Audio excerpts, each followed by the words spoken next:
क्या आपने कभी सोचा है कि आपकी छोटी सी कमी जो आपको कमजोर लगती है, वही किसी और की जिंदगी में रंग भर सकती है। आज मैं आपको एक ऐसी कहानी सुनाने जा रहा हूं जो आपको हंसाएगी, रुलाएगी और सबसे बढ़कर ये सोचने पर मजबूर कर देगी कि हर इंसान में कुछ खास होता है। तो तैयार हो जाइए एक गांव की सैर के लिए, जहां एक पानी वाला और उसकी टूटी मटकी ने सबको हैरान कर दिया। चलिए शुरू करते हैं। एक छोटे से गांव में एक पानी भरने वाला आदमी रहता था। उसके पास दो बड़े बड़े मटके थे, जिन्हें वो एक मजबूत लकड़ी के डंडे के दोनों सिरों पर टांगता और अपने कंधों पर उठाकर चलता। एक मटका तो बिल्कुल सही था, चमकदार और मजबूत, लेकिन दूसरा उसमें एक छोटी सी दरार थी। हर सुबह वो नदी पर जाता, दोनों मटकों को पानी से भरता और फिर मालिक के घर की ओर चल पड़ता। लेकिन रास्ते में कुछ ऐसा होता जो उसे परेशान कर देता। सही मटका तो पूरा पानी घर तक ले जाता, पर दरार वाला मटका वो आधा पानी रास्ते में ही बहा देता। ये सिलसिला 2 साल तक चलता रहा, दिन ब दिन। सही मटका तो बड़ा गर्व महसूस करता था। वो कहता, देखो मैं कितना शानदार हूँ, पूरा पानी मालिक तक पहुंचाता हूँ। लेकिन दरार वाला मटका वो उदास रहता। उसे लगता कि वो बेकार है।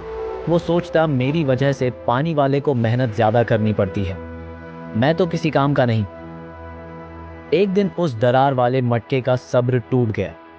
उसने पानी वाले से कहा, मुझे माफ कर दो यार, मेरी इस दरार की वजह से तुझे बार बार नदी जाना पड़ता है। मैं पूरा पानी भी नहीं पहुंचा पाता, मैं तो बस एक बोझ हूं। पानी वाला सुनकर हल्के से मुस्कुराया।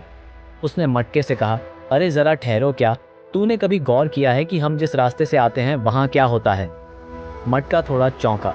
उसने पूछा, क्या मतलब? रास्ता तो रास्ता है ना? पानी वाले ने कहा, नहीं नहीं, जरा ध्यान से देखो। जिस तरफ तू होता है वहां रास्ते के किनारे रंग बिरंगे फूल खिले हुए हैं, लाल पीले नीले, सब एक से बढ़कर एक।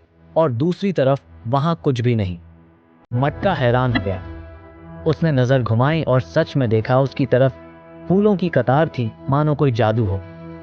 पानी वाला फिर बोला, सुन, मुझे तेरी दरार के बारे में पहले से पता था। मैंने उस रास्ते पर फूलों के बीज बो दिए थे। हर दिन तू चलते चलते उस पानी से उन्हें सींचता रहा जो तेरी दरार से बहता था। आज वही फूल मेरे मालिक के घर को सजाते हैं। तो ये मत सोच कि तू बेकार है, तेरी वजह से ही ये खूबसूरती बनी है। मटके की आंखों में चमक आ गई। उसे पहली बार लगा कि उसकी कमी कोई अभिशाप नहीं, बल्कि एक वरदान थी। तो दोस्तों, हर किसी में कोई ना कोई कमी होती है, लेकिन कई बार वही कमी किसी और की जिंदगी में खुशियां और सुंदरता लाती है। तो अगली बार जब आपको अपनी कमजोरी पर शर्मिंदगी हो, तो रुक कर सोचिए, शायद ये किसी के लिए बहुत बड़ी ताकत बन रही हो।